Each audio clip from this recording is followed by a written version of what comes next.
السلام علیکم یا علی مدد تمام مومنین و سامعین و ناظرین، بعد السلام۔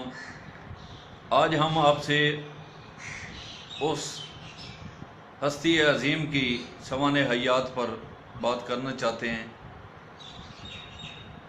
کہ جو سرکار محمد و آل محمد کا ایک بہترین عقیدت مند تھا، ایک سچا عاشق رسول اور آل رسول تھا، جس کے زہد و تقوی اور عشق اور محبت و مودت و معرفت کا کوئی ثانی نہ تھا۔ بے شک محمد و آل محمد کے ادوار مقدسہ میں بہت سے صحابہ نے اپنے آپ کو کامل ایمانی کے ساتھ منوایا، شہادات کے طور پر، عرفان کے طور پر، افہام و تفہیم کے طور پر، عقیدت مندی کا اظہار انہوں نے اپنا بے شک کیا، لیکن یہ بھی ایک ہستی عظیم ہے جنہوں نے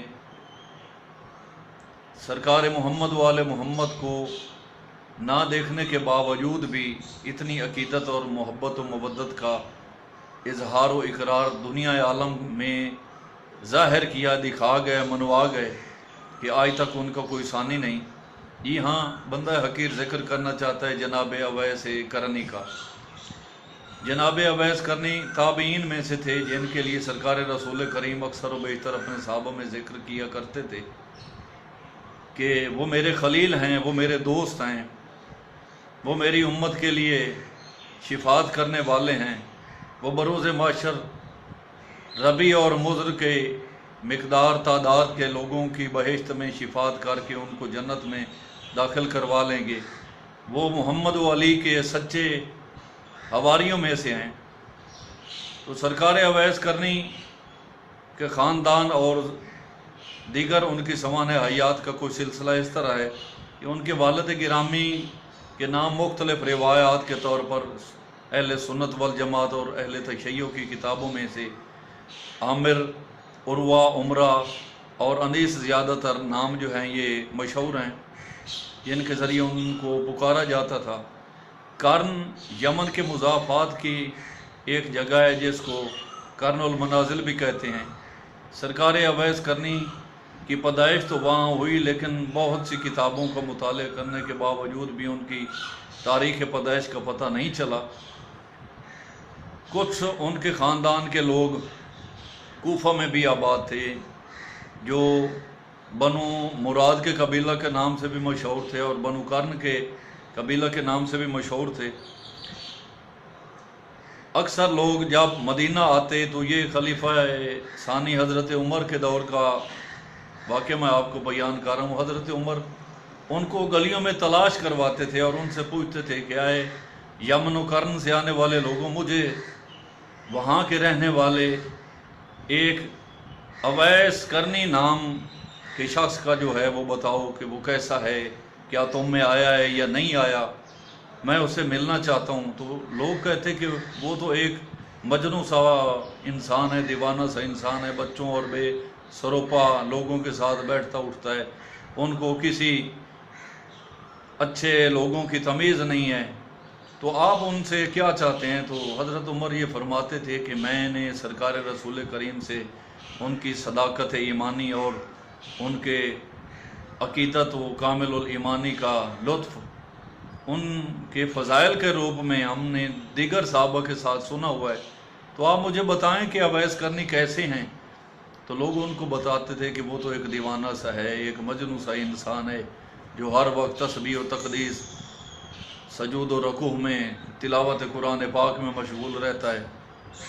تو اویس کرنی سرکار کی بارگاہ میں حضرت عمر صاحب یہ ہمیشہ یہ ان لوگوں سے التماس کرتے تھے، اپیل کرتے تھے کہ جب آپ ادھر قرن میں جائیں، یہ یمن میں جائیں، تو اویس کرنی سے کہنا کہ حضرت عمر کے لیے دعائے مغفرت کیا کریں۔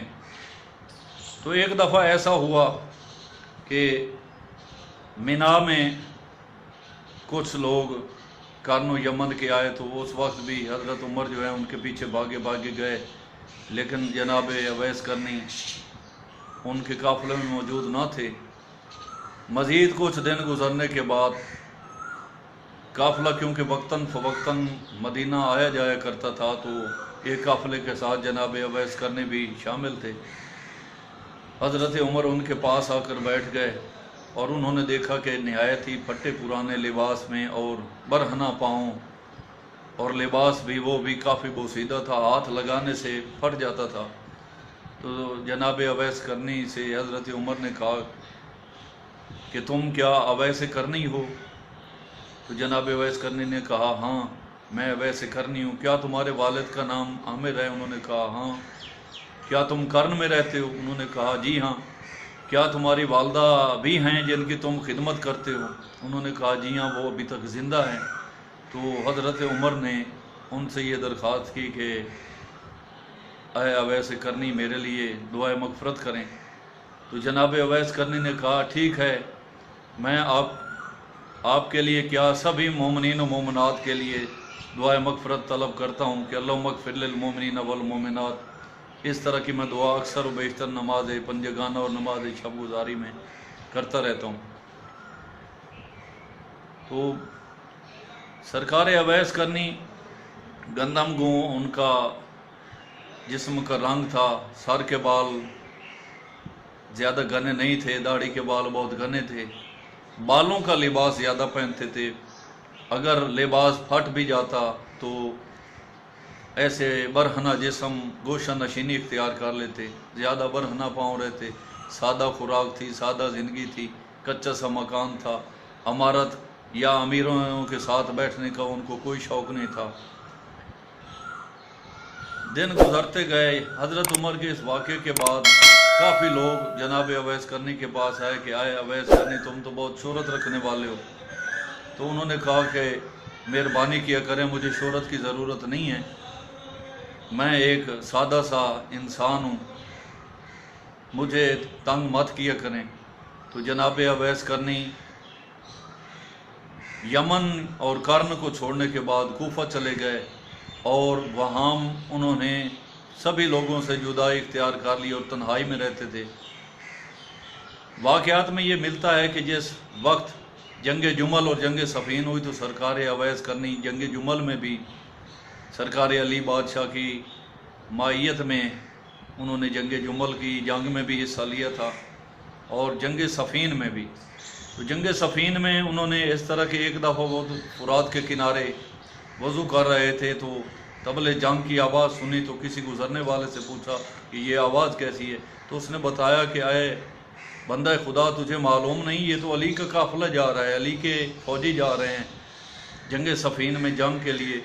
तो जनाब अवैस करने ने वहीं पर वज़ू जो है वो ख़त्म किया और ये कहते हुए ख़त्म किया कि अब अली की फ़ौज के साथ और अली के साथ के साथ और अली की सरदारी और सालारी के साथ जंग करते हुए शहीद हो जाना बेहतर है बजाय कि इस इबादत से। नऊज़ बिल्ला ऐसा सिलसिला नहीं है कि जनाब अवैस करनी नमाजी न थे, उन जैसा अपने पाए का इबादत गुजार न था। तो ये भागते हुए चले गए जनाब अली बादशाह के काफ़िले की तरफ। जब वहाँ पहुँचे तो सरकार अली बादशाह से ये दरख्वास्त पेश की कि मौला अपना हाथ बढ़ाएँ, मौला अपना हाथ बढ़ाएँ। सरकार अली बादशाह ने कहा क्या बंदा खुदा क्यों? तो उन्होंने कहा कि मौला मैं आपकी बैअत जंग करना चाहता हूँ और आपके हुजूर में जंग करके शहीद होना चाहता हूँ, बस यही मेरी मंज़िल इश्क का आखिरी सिलसिला है। तो सरकार अली बादशाह ने पूछा कि बंदा खुदा तुम्हारा नाम क्या है? तो जनाब अवैस करनी ने कहा कि मौला मेरा नाम अवैस है। तो मौला ने कहा क्या तुम अवैस करनी हो? तो जनाब अवैस करनी ने कहा जी हाँ मौला मैं अवैस करनी हूँ। तो सरकार अली बादशाह ने मदीना की तरफ मुँह करके कहा सद्दका या रसूल अल्लाह, है मेरे पाक रसूल आपका कलाम बर हक है, आपका फरमान बर हक है। तो सरकार अवैस करनी जंग करते हुए शहीद हो गए। उनको 40 नेज़े के ज़ख्म थे और बेशुमार तीर जो हैं वो उनके जिस्म में पैवस्त थे। सरकार अली बादशाह ने उनको उन्हें उसी लिबास पश्मीना में जो वो पहन कर आए थे वो उसमें उनका जनाजा पढ़ा और मौला ने अपने हाथों से उनको दफन किया। 8 सफ़र 37 हिजरी को जंग सफ़ीन का ये वाक़या हुआ था। 110 दिन ये जंग रही और सरकार अली बादशाह ने उनका मज़ार मुक़द्दस रिक्का में जो शाम की सरहद पर है वहाँ पर बनाया। आज अगर आप जाएं तो उनकी मज़ार मुक़द्दस पर एक पत्थर का टुकड़ा लगा हुआ है जिस पर ख़त कूफा से उनका नाम लिखा हुआ है और उनके कुबा के गिर्द बहुत से घने दरख्त हैं।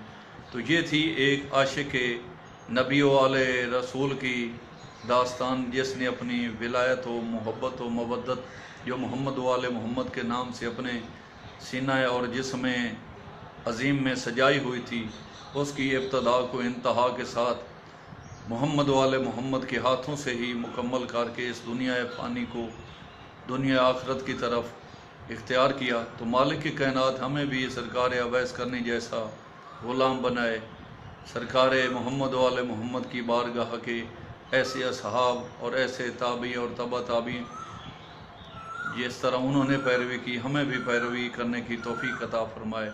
अल्लाहुम्मा सल्ली अला मुहम्मद व आले मुहम्मद।